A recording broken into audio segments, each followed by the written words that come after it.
One thing that we do at KUIU and we've always done is try to solve problems for hunters, no matter who they are. Going on that hunt opened my eyes to what the weather was actually like up here. I mean, I got hypothermia day one. That's why men didn't design the women's line. Welcome to the Built to Hunt podcast, brought to you by the team of hunt advisors at the Huntin magazine, where we are dedicated to helping our members go on more hunts with better information. Join Huntin today at huntinfool.com. So welcome to another Built to Hunt podcast, coming at you from Cedar City, Utah, but we have rounded up some of our best friends here via the internet to discuss the new KUIU women's line and everything that KUIU is doing currently to change the market. So we've got Kevin Wilkerson here. Kevin, I believe you're the director of product branding, or brand marketing, I should say. No, I'm the vice president of brand marketing. Vice president of brand marketing. That sounds good. You've offended him in the first 10 seconds. We're doing really good. We try not to, we don't really care about titles at KUIU. We're all on the same team, but no, it's all good. Where are you recording at today, Kevin? Sheridan, Wyoming, which is where I'm at. I'm a remote employee for KUIU. Have been for quite a few years now. Awesome. And we have a very special guest coming at us from way out in the middle of nowhere, Alaska, Tana Grenda. Welcome, Tana. Hey, thanks guys for having me on today. I see it's nice to see you back in town and not out killing more giant moose. You got to save some for the rest of us. I know. I told Adam, no more. I'm done. My back can't handle packing more moose than that this year. But it was an awesome. I can't imagine carrying that many moose. They do not get any smaller. No, they don't. So you just do them back to back so that you don't really recognize how much your body hurts till it's all over. And then it hits you a few days later. Y'all ended up packing out, 4 in within a week and a half or something? Yeah, 4 big, one small one, 3 other big ones. Mine was pretty easy packing. It was like a bigger elk. But yeah, that's 4 awesome. Well, Kevin, let's kick this off. Obviously, we've done podcasts with KUIU before. We've talked about KUIU since the beginning, and I feel like we're very familiar with that, and so are our listeners. But this women's line is a huge stepping stone. It was a pretty big launch. I know I was very excited about it, and I personally don't wear women's clothing, but I was still excited about it. So tell me how this came to be, and while you've been there, what the launch has looked like. Yeah, sure. No big deal. One thing that we do at KUIU and we've always done is try to solve problems for hunters, no matter who they are. And as we've grown as a brand and as we've grown in our category, we often see that our own core customers bring us into a new space and they tell us, we really need this. This would help us. This would solve a problem for us. And so maybe, and you've seen it even more recently in September with some of our most recent launches, what we're doing now is we're being pulled into some of these categories. And so what we're doing is we're making sure that we can solve those problems in a KUIU way. If that makes sense. So, we're not going out and trying to just do subpar stuff. We're doing the standard KUIU treatment, which is trying to create some of the best stuff and disrupting what other people are doing and also just increasing the KUIU brand. So the women's line in and of itself was in the making for quite some time because the wear testing and the fit and the silhouettes and the finishes, all these things, we had to make sure that those were right before we did it. And there's quite a few products that we get through a wear test cycle and then we change a decent amount of it afterwards. The women's line is one that there were changes to it throughout the wear testing, the cycle. And so that also lets us know that we're doing the right thing when it comes to that product development, because we're always just trying to make things better. And we're always working through those little pieces that make that piece better for the end consumer. For sure. Now, Tana, I'm curious because you live in the harshest environment in the world. You grew up in Idaho, hunting in Alaska, what did that look like as far as you needing better equipment, say the past 5-10 years? Did you find there were holes in what you needed? Why were you drawn to KUIU equipment even before the women's line was available? Tell me a little bit about your history with needing to solve those problems. Yeah, well, growing up in northern Idaho, I wouldn't really say I needed really high quality gear because I would do day hunts. I didn't really camp out that much to hunt. And when I first moved to Alaska, I think it was in 2012, I drew a pretty prestigious Dull Sheep tag. And going on that hunt opened my eyes to what the weather was actually like up here. I mean, I got hypothermia day one. My dad almost died from hypothermia. It was one of the craziest experiences of my life. And it opened my eyes to, wow, I can't just wear the run of the mill day to day random hunting clothes that I find at Cabela's or Black Sheep or whatever. I have to really have good gear because this is life or death. So I was talking to some different hunting guides and sheep guys, and they were telling me about this KUIU brand, but I didn't buy it because I was a pretty broke college student at the time. But right when I moved back to Idaho for a time before I moved back up here, I got my first set of KUIU stuff. I think it was the guide jacket, in the smallest size at the time, which was a men's medium. And then I got the attack pants. And from then on, I never looked back. It was like comfortable gear that also withstood the conditions. And I got the rain gear. And from then on, I just felt not only how comfortable it was, even though it was a little baggy on me because, it was men's. But I'm not a super petite frame. I've got, a more muscular frame so I could fill it out a little bit. But then having, the rain gear and things like that was so crucial. And so when I came up to Alaska and did a summer up here, working at a fishing lodge, I wore a lot of that stuff and it held up. And I was like, this stuff is amazing. Really bummed, doesn't quite fit me like a women's fit, and they don't have women's stuff. But, I ordered it anyway. And then my husband was a KUIU fiend, so he ordered everything. And then that would be his, yearly birthday gifts to me. And Christmas was KUIU. And then that would give him to then buy more KUIU for himself. So right. Since 2018, I've worn it pretty religiously. That's great. I know that we say this a lot, but I do believe it. Behind every good male hunter, there's a solid, supportive wife, right? And most of the time, she wants to wear KUIU as well. And she's tired of seeing those KUIU packages show up like, what have they created? There's something else again and again. So, Kevin, from the marketing side and from your customer base, was it like, hey, it's time. We have to have something to sell all these wives? Or how was that received on your side at KUIU? Yeah, I don't,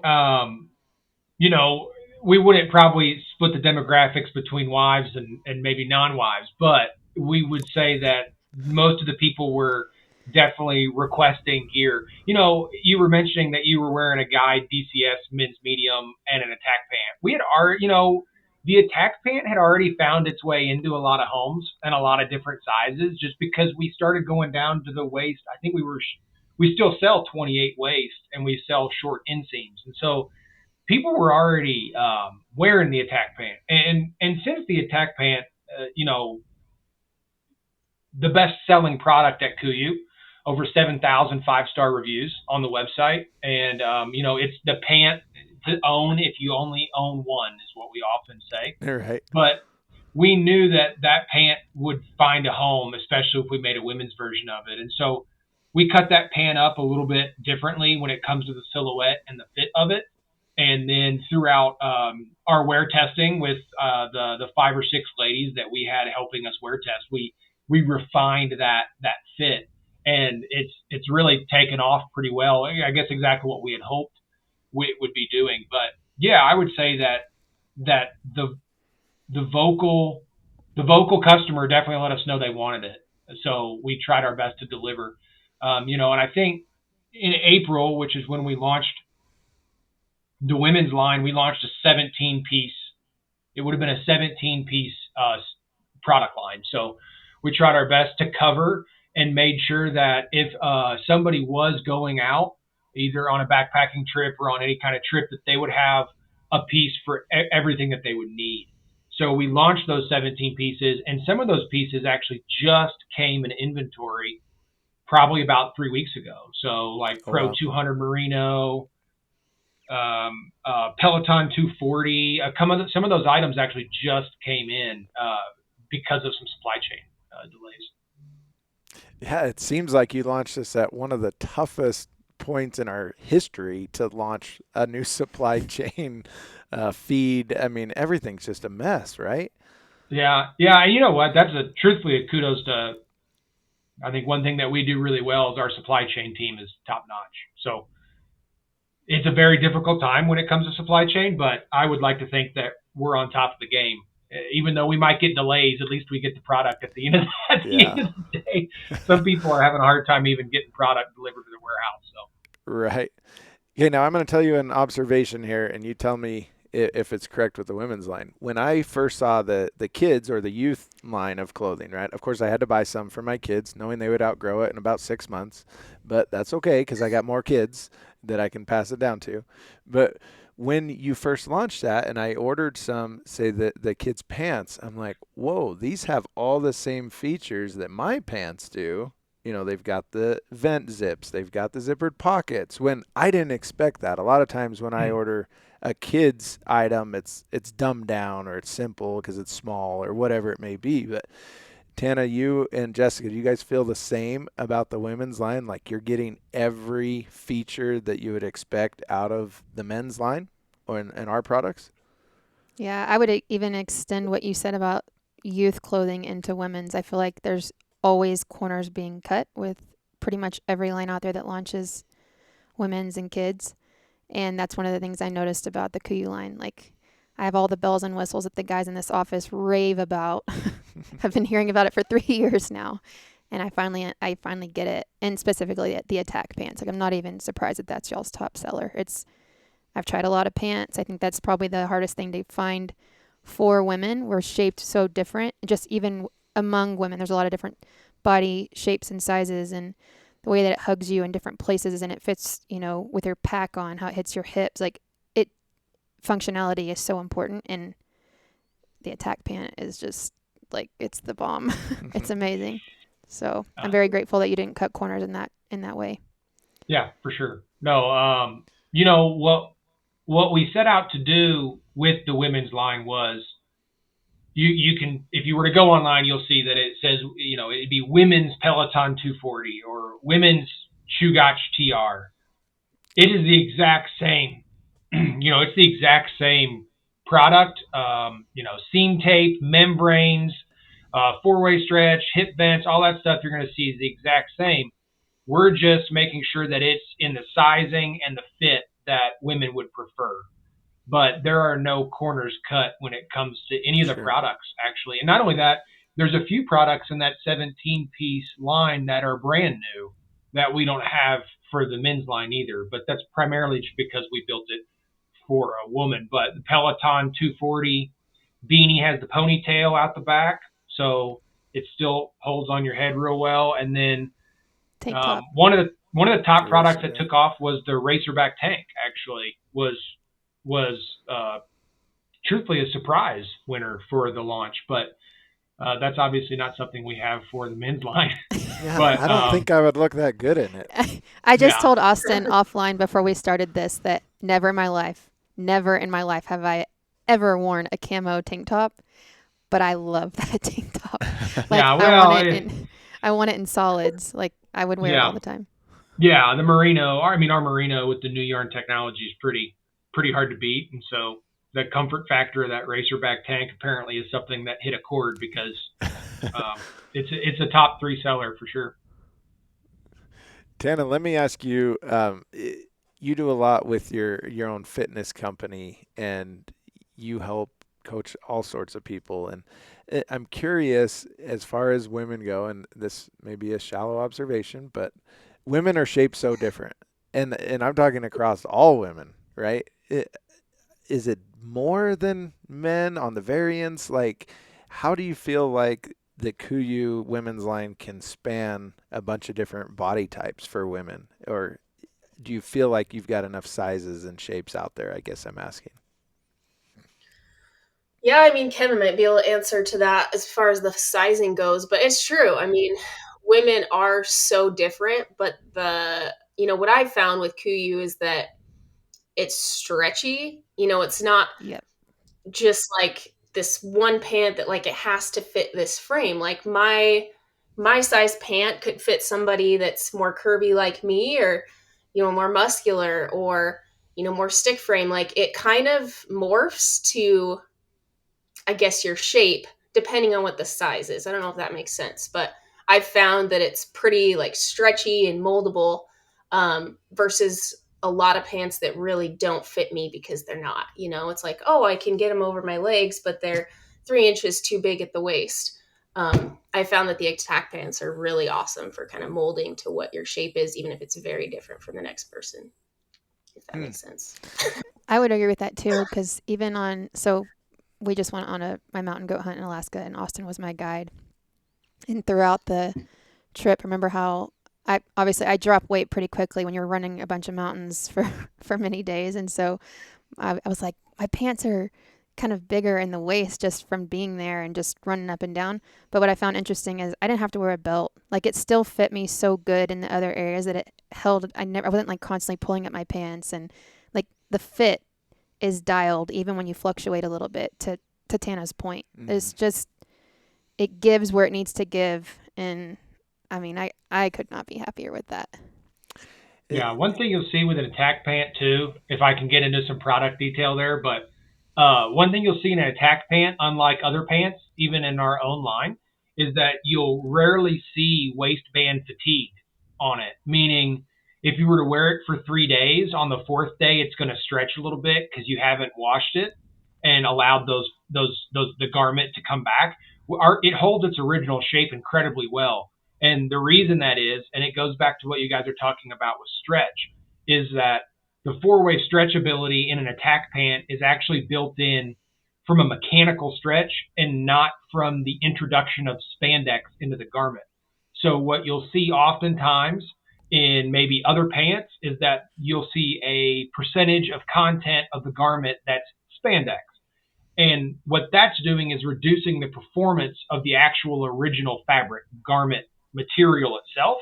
And one thing that we do really well at is making sure that we find the best fabrics available, which the attack pant was an original product at KUIU and has never really changed, because it's a perfect blend. That those fabrics, when we say mechanical stretch, we mean that the fabrics themselves and the way that that fabric is put together allows it to stretch without the introduction of spandex. If you were to put spandex in that waistband on day 3, you're going to see it grow. You're going to see maybe the thighs also grow, the hip section grow, because that spandex is wearing out and it kind of needs a reset.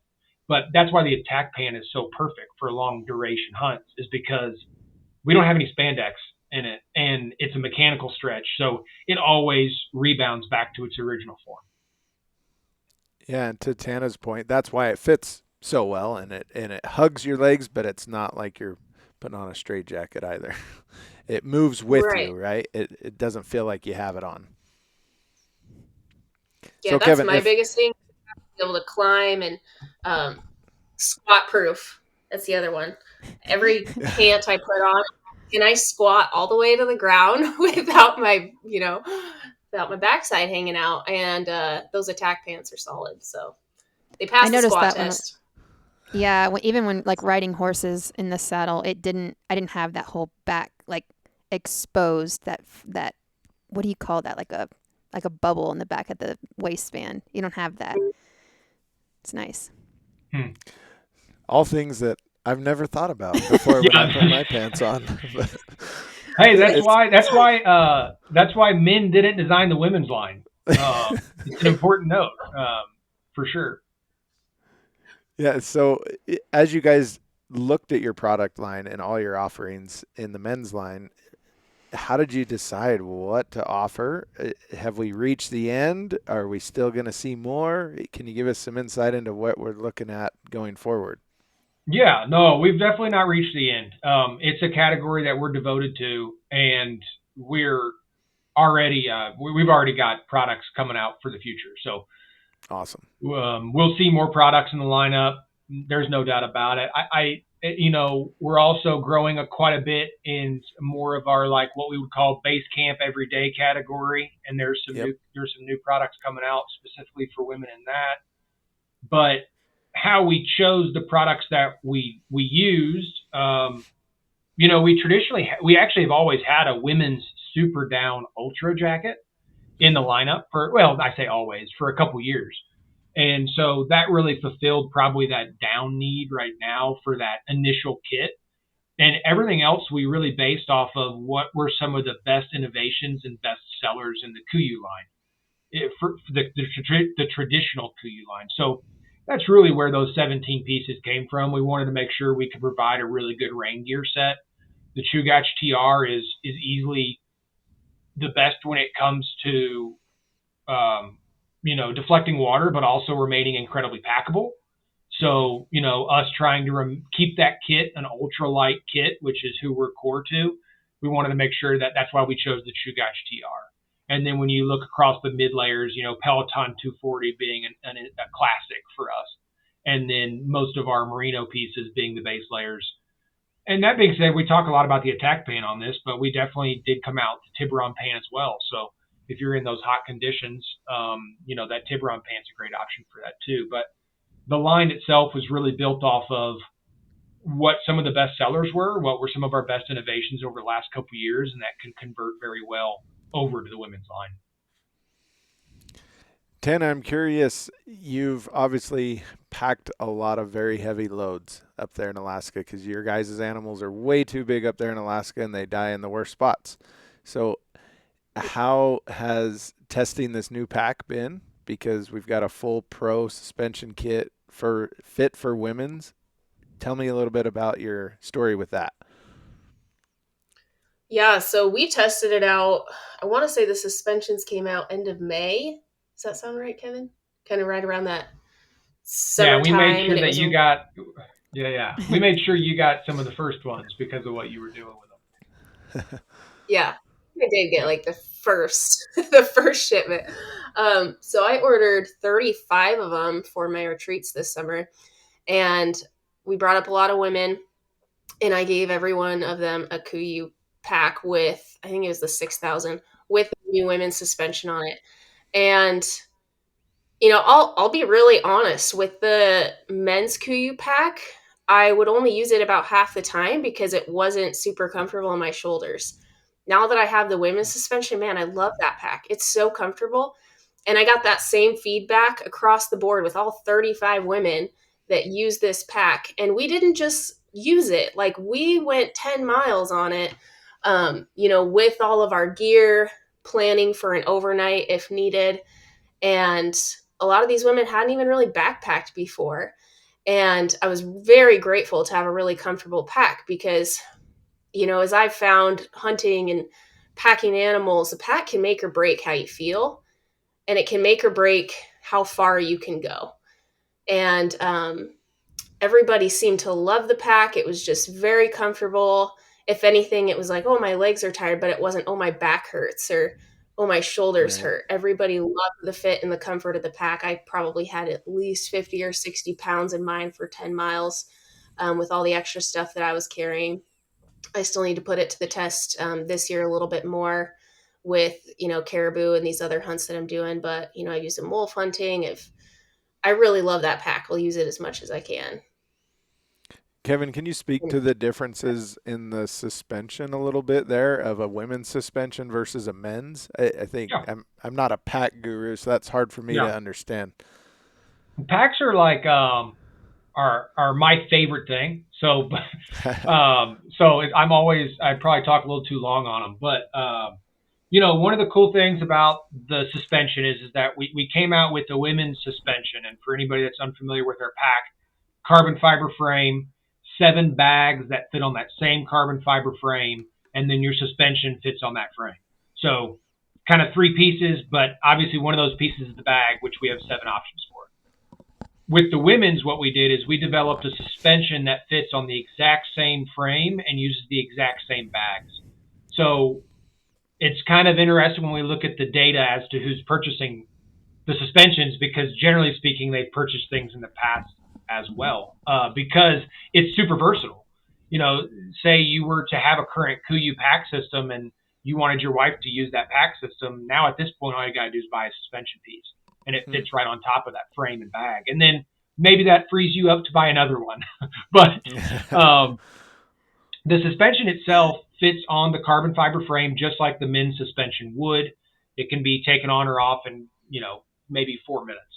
But some of the key features on that is that from where the back pads are to where they go up and over the shoulders, there's a little bit more of a flare out to the shoulder sides, which accommodate the chest that men don't have. And so it allows a little bit more space for you guys to be a little more comfortable. And then it's also not nearly as long from top to bottom, meaning that the torso won't generally be as long as a man's torso. So all of that was just moved a little bit to make sure that we made space for it. And then the suspension waist belt itself is a one size right now. In the men's, we have a small, medium, and a large, extra large. The women's is just a one size fits all. And that also was just made to accommodate smaller waists, but also give you enough room that, like we're talking about, there's a lot of shapes and sizes. And so we believe that one size really covers all that. Yeah, and it did on a retreat from the feet, like 110-pound woman, to the more curvy, like the suspension and the waist belt fit everybody really well. I noticed that too in the crew that I was in. Well, I guess there's 10 of us on each retreat, but we are all so different in shapes and sizes, and it fit them all very well. Mm-hmm. Good. That was the goal. I'm curious on the actual suspension, the padding, the width of the straps, about the same thickness and size when you compare it to men's, or is it totally different? It's very similar, but there are slight differences. So you would see probably a little bit of a thinner, width of the shoulder straps, just a hair thinner, and the padding is just about the same. So there wouldn't be any true difference on the padding. Oh, I like that. Obviously, KUIU, you guys have grown so much, and you put so much effort into development and testing of new things. I love picking Sean's mind, like when he's working on a new product or a new idea, because he's thinking so far ahead. And the development and the testing, are you guys years out when you're working on a new product? Is it months? I mean, where you sell direct to consumer, we know you can be quicker than most, but what does that look like in KUIU? It generally just depends on the product, but when we're talking about true innovation pieces, what we would call, so like super down burner is a good example. Mm-hmm. That's years in advance. That's years in the making. Women's line with that many pieces, that's years in the making. There's some other stuff we're working on right now that we've been working on for 2 years.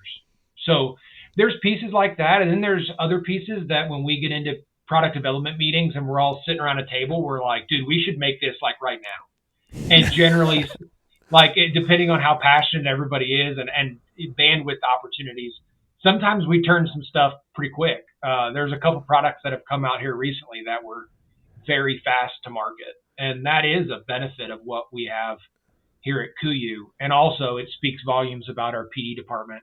And then also the people that we lean on to give us ideas, and also, the people in the field that we trust when it comes to those needs that they have. So it's generally funny. I mean, right now we talk about product releases, and I feel like we launch a product like every 14 days. So, from a marketing side of things, sometimes we get bound up on being able to get things done, but it's awesome. It's just really cool. It keeps everybody on their toes. It keeps us all pushing forward. And that's where a lot of that true innovation comes from. I'm a big believer. If you don't change something in your kit or your pack setup every single hunt, you're just missing out. Like you have to replace something or change something because there's something better, right? Yeah. And You know, like we have something coming out in the future that we've already had the product, and it's just the next revision of it. So we're also not afraid, and that's what I love about what we do at KUIU. We're not like, if we know we can make it better, we're going to make it better. Chugach was some phenomenal rain gear, but we released Chugach TR in August 2021. And the reason that we upgraded it was because the membrane became available. You know, like we were able to upgrade the abilities of that rain gear. And so instead of just sitting back on something that we developed and that's a success, we always try to push it to the next level and keep upgrading the products.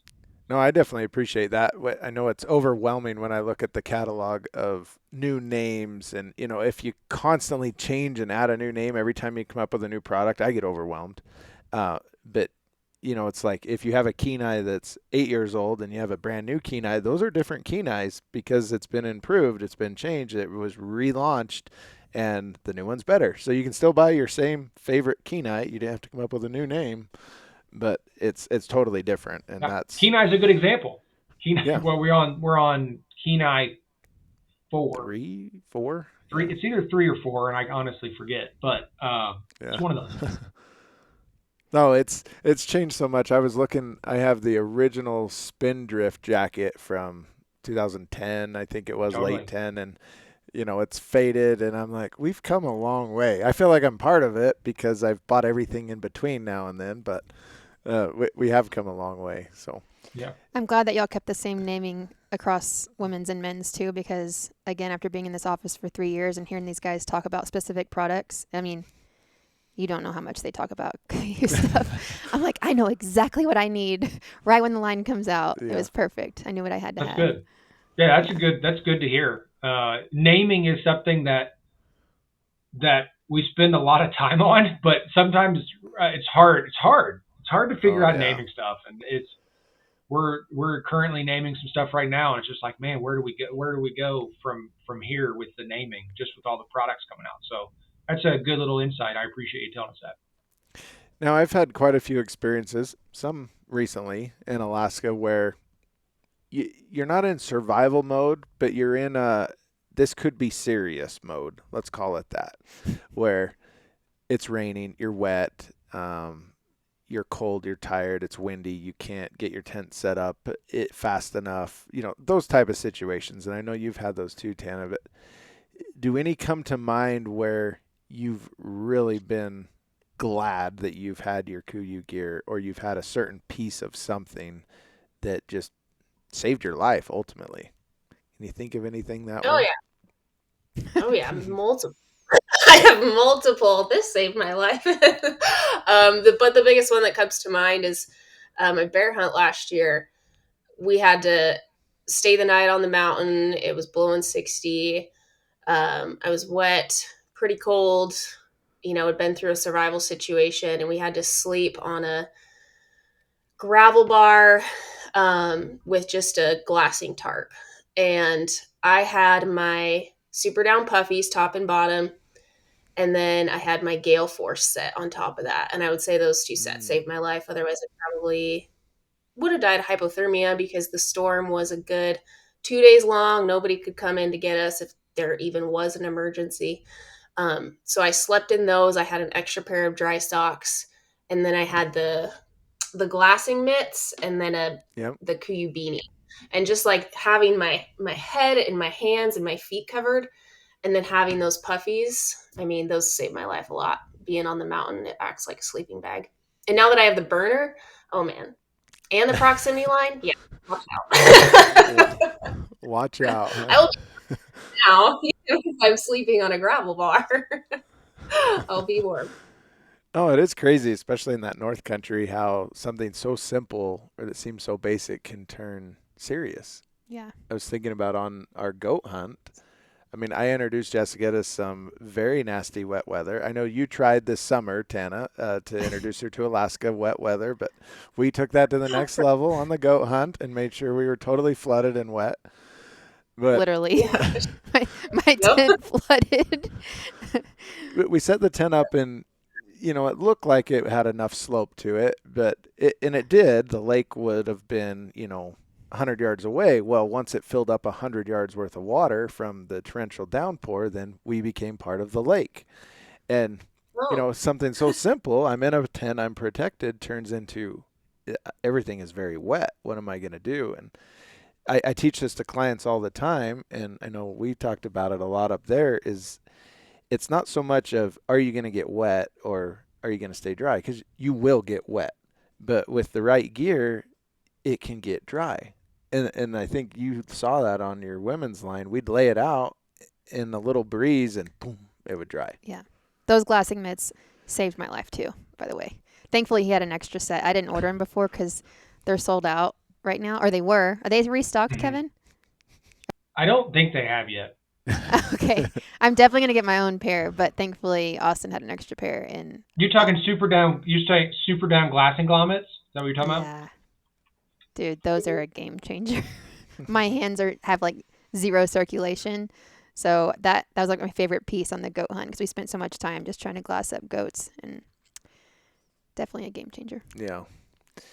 But like we had a lot of discussions about down versus synthetic, right? And I'm still learning what's best and what's not, because in a situation where it's so hard to keep everything dry, even in a waterproof bag, even roll top in your pack with a pack cover on, it still is very difficult to keep everything dry when you're dealing with 95% humidity and sideways rain for a week.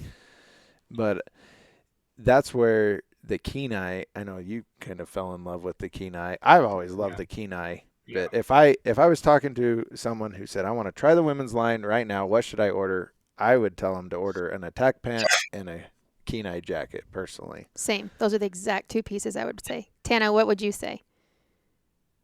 yeah, same. I've had a lot of people ask, and I tell them those two things. What do you think, Yeah. Kevin, from a sales standpoint? Like, what are you seeing on your side? It's a classic debate of down versus synthetic. It's I think people like to talk about it, and I think people generally like to have both. Because if you were to look at data, you'd probably see that it's split probably really close down the middle. I personally am a Kenai. I absolutely love the Kenai, and truthfully speaking, I really don't ever use another jacket, and I know Burns' favorite jacket is a Kenai. We talk about it all the time. And it just always, it's what's weird about the Kenai, and you guys probably could understand this too, is like, you can put the jacket on and be like, man, that's such a lightweight jacket. It's not going to be warm enough.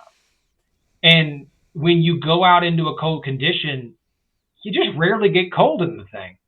And it's such an interesting insulation piece that we have that, and that insulation is also in the Kenai pant, the proximity jacket, and the Gale Force.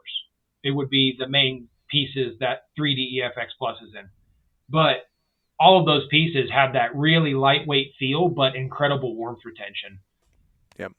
But a lot of people have a hard time getting away from down, and as they should. Down's obviously generally per gram warmer and is definitely more packable. There's no doubt about that. But, Kenai's tough to beat.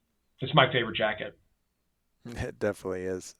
It can change your life, right? As we always say, especially in Alaska, you can dry the Kenai out pretty fast. If you just totally soak it, like dunk it in the river, you can dry it a lot faster than you think. Yeah. And also those pants dry, like you're talking about an attack pant. If you were to get that attack pant pretty wet, it's pretty amazing how fast they dry out as well. And that goes back to the spandex discussion that I won't repeat. But, that has a lot to do with why the pant dries out so fast. Yeah. All very exciting stuff. I know Jessica was excited. She was excited to finally wear it and get to go on a big mountain hunt. I know, Tana, you've been doing this for a while in KUIU, and we sure appreciate you and all that you share on social media and with us.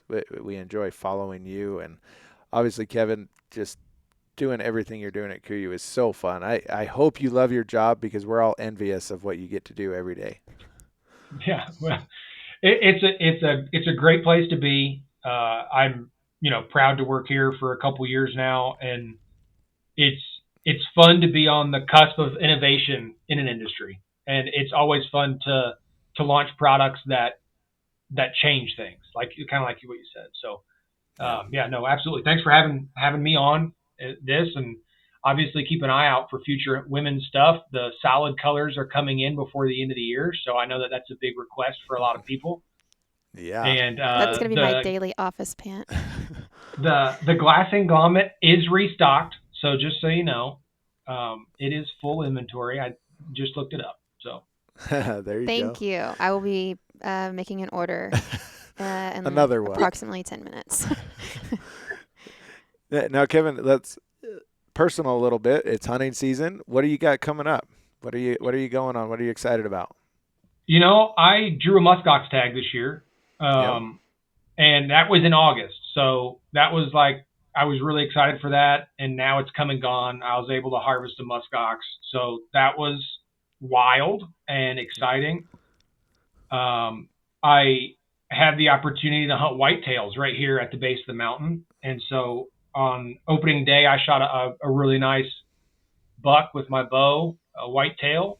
So that was exciting too. And then last week, I actually went and shot a pretty good bull with my bow too. Awesome. So, actually, I wish I could tell you it was a really hard hunt, that all the KUIU gear was needed, but boy, they were screaming, and he decided to come right to me. And so it was a pretty hard one to pass up. So I made sure to shoot him. Take what you can get. Yeah, we'll take those easy ones every now and then. Yeah. And so I did that. I also drew a 58 antelope tag here in Wyoming. So okay. I'll be going to do that here in a couple weeks. Sounds Good. like a miserable fall. Yeah, I would hate to live in Wyoming. Jeez.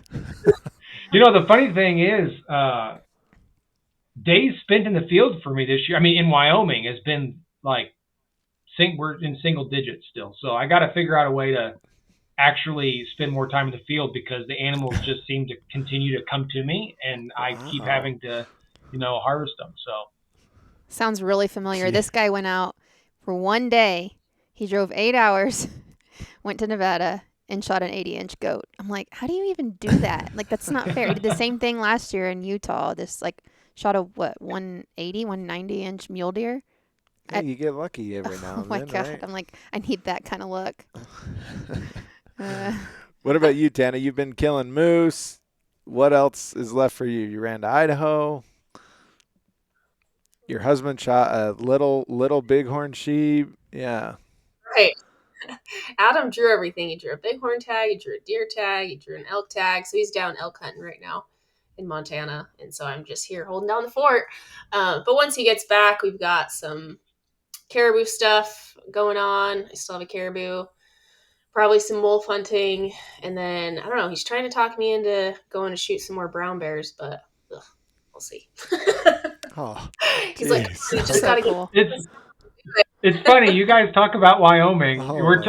There's levels to this, right? She's at a totally different level, Kevin. Yeah. Totally different.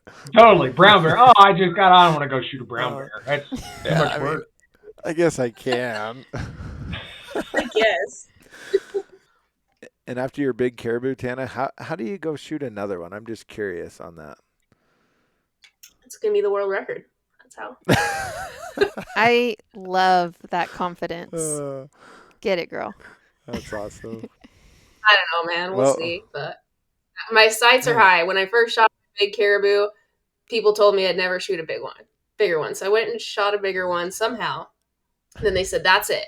You never go up from there. And then I shot a bigger one. So I'm like, well, I could still get the world record at some point. I don't know. She's like, give me a gun and watch what I do with it.